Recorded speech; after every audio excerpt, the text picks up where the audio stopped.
नमस्कार, मैं हूं सौम्या माथुर और आप देख रहे हैं सिटी बिग न्यूज़। मुद्दई लाख बुरा चाहे तो क्या होता है, वही होता है जो मंजूर खुदा होता है। इसका सही स्टिक उदाहरण देखने को मिला बालसमंद गांव के बच्चे नदीम का। यह वही बच्चा है जो बालसमंद गांव के खेत के मालिक की लापरवाही की वजह से 60 फुट गहरे बोरवेल में गिर गया था। यह दुर्घटना होली वाले दिन की है, लेकिन खुशी की बात यह है कि लगातार 23 दिनों की डॉक्टरों की कड़ी मशक्कत के बाद बच्चा अब एकदम स्वस्थ है। वह उसे आज ही सर्वोदय मल्टी स्पेशलिटी अस्पताल से छुट्टी दे दी गई है। इस मौके पर सर्वोदय मल्टी स्पेशलिटी अस्पताल के managing director doctor Umesh Kalra व अस्पताल के कर्मचारियों ने बच्चे को बुके व तोहफे देकर अस्पताल से विदा किया। इस मौके पर अस्पताल के कर्मचारी, नदीम के माता पिता व अस्पताल के managing director doctor Umesh Kalra के साथ डॉक्टरों की पूरी टीम मौजूद रही। डॉक्टर उमेश कालड़ा ने सिटी बिग न्यूज़ से बातचीत में कहा कि उन्हें उम्मीद नहीं थी कि नदीम कल का उगता सूरज भी देख पाएगा, लेकिन डॉक्टरों की पूरी टीम ने दिन रात कड़ी मेहनत करके बच्चे को बचाने में सफल हुई। व साथ ही साथ उन्होंने गांव वालों, CPRF, जिला प्रशासन व अस्पताल के सभी कर्मचारियों का धन्यवाद किया। व साथ ही साथ उन्होंने ये भी कहा कि ये नदीम का दूसरा जन्म है। फाइनली नदीम डिस्चार्ज हो रहा है सर, तो इसके ऊपर आप क्या कहना चाहेंगे?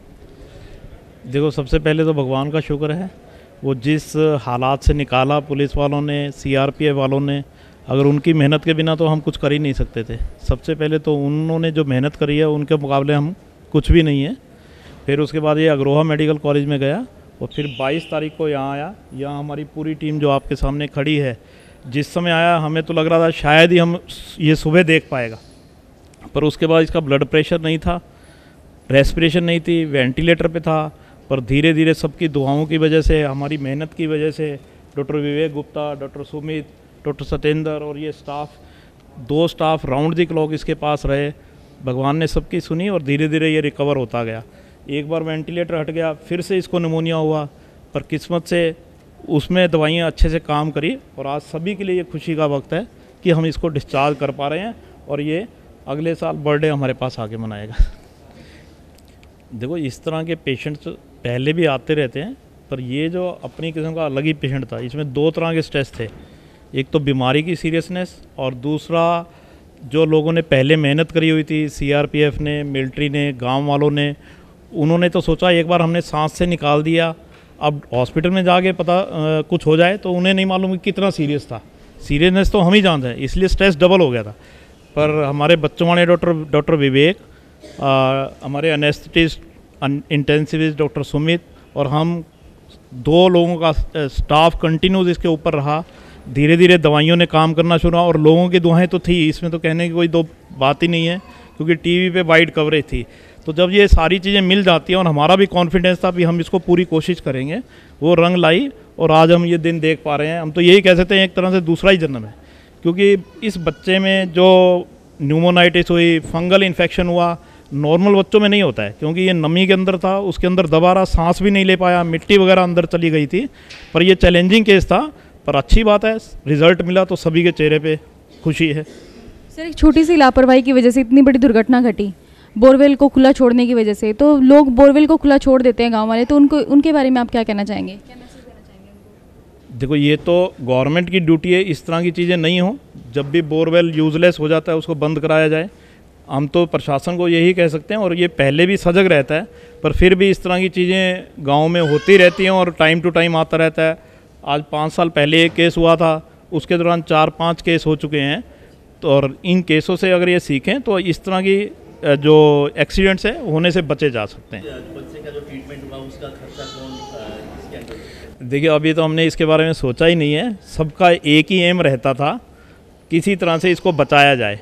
खर्चा तो आता रहेगा, वो सबके लिए छोटी सी बात है, गवर्नमेंट के लिए भी, हमारे लिए भी, पब्लिक के लिए भी।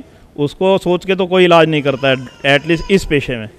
वहीं डॉक्टर विवेक गुप्ता ने बच्चे की दवाइयों के कोर्स की जानकारी देते हुए कहा कि अब 1 सप्ताह तक बच्चे की दवाइयां और चलेंगी, उसके बाद बच्चा एकदम दुरुस्त है।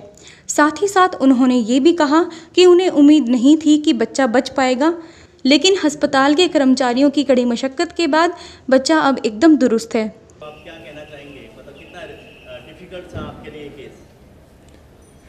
केस तो काफ़ी डिफ़िकल्ट था, मतलब बच्चा जब आया तो काफ़ी ज़्यादा सीरियस था, इसका ब्लड प्रेशर नहीं था, रेस्पिरेशन निमोनिया था, तो वेंटिलेटर पे रहा बच्चा, ब्लड प्रेशर के लिए दवाइयाँ चली इसको, फिर इसको इन्फेक्शन बहुत ज़बरदस्त हो गया, इसमें कोई दवाई असर ही नहीं कर रही, सिर्फ एक दवाई के अलावा, तो काफ़ी डिफ़िकल्ट रहा टाइम इसके लिए, लेकिन भगवान की दुआ से सारा कुछ ठीक होता चला गया। अब मेडिसिन कितने दिन चलेगी इसकी? मेडिसिन का तो इसका कोर्स जो था इंजेक्टेबल का 2 वीक्स का कंप्लीट कर दिया है और इन्वेस्टिगेशन सारी नॉर्मल आ गई हैं, तो बस अब इसको ओरल 3-4 दिन और देके फिर हम बंद कर देंगे इसलिए।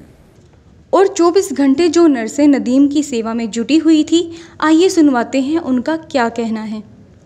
बच्चे की कंडीशन बहुत ज़्यादा सीरियस थी, जब आया था वेंटिलेटर पे रखा गया था, तो इसको बहुत ज़्यादा केयर करी, स्टाफ भी 24 घंटे इसके पास ही रहता था। कितना डिफ़िकल्ट था ये आपके लिए सफ़र? बहुत ज़्यादा डिफ़िकल्ट था, फिर भी हमने कोशिश नहीं छोड़ी, कोशिश करते रहे और तब हम इसी उस पर खड़े हैं।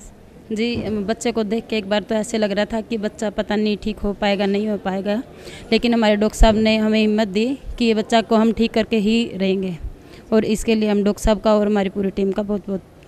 वहीं नदीम के माता पिता का कहना है कि बच्चे की इतनी बुरी हालत होने के बावजूद भी हमने उम्मीद नहीं छोड़ी, डॉक्टरों की मेहनत रंग लाई, वह हमारा बच्चा बच गया।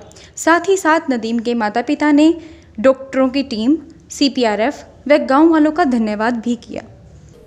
आपका धन्यवाद, जो बच्चा बन से गया, ठीक है, अच्छा ही है। मुश्किल के हिसाब से निकला, तब आपको क्या हो रहा था? उम्मीद नहीं छोड़ी थी, मैंने लगता था आओगा बच्चा पास। अच्छा, हमको उम्मीद थी कि सही सलामत से आएगा, गवर्नमेंट और शासन का संविधान हो, बच्चा निकल गया, अच्छा निकल गया, 48 घंटों से बाहर निकला है। किस किस को धन्यवाद देना चाहेंगे आप? सब पहले तो इस गवर्नमेंट की, पुलिस को और सबको दिया जाएगा, फिर डॉक्टर साहब को धन्यवाद दिया जाएगा। गांव वाले ने सभी शौक किया था, सभी गांव वाले घर पे नहीं गए, 3 दिन तक वहाँ रहे थे। हाँ सर। जैसे गांव वालों ने आपने मशीनरी प्रशासन की तरफ से 5 बजे के बाद जैसे मशीनरी उनका नहीं चल रहा था, गांव वालों ने मिट्टी निकाला। हाँ जी, बच्चा सभी हमारा सही है, और डॉक्टरों की और सब गांव वालों की सबकी मेहरबानी है, और मालिक की भी मेहरबानी है, और सब ने सहायता ज़्यादा गांव वालों ने की है, और बाद में फिर आए बाद में डॉक्टर साहब ने सहायता की है। डॉक्टर वालों को सबको धन्यवाद। हमारे आज का हमारा बच्चा अब सही है, हम छुट्टी डॉक्टर साहब छुट्टी दे रहे हैं। अपने आसपास की खबरों की जानकारी के लिए देखते रहिए सिटी बिग न्यूज़। नमस्कार।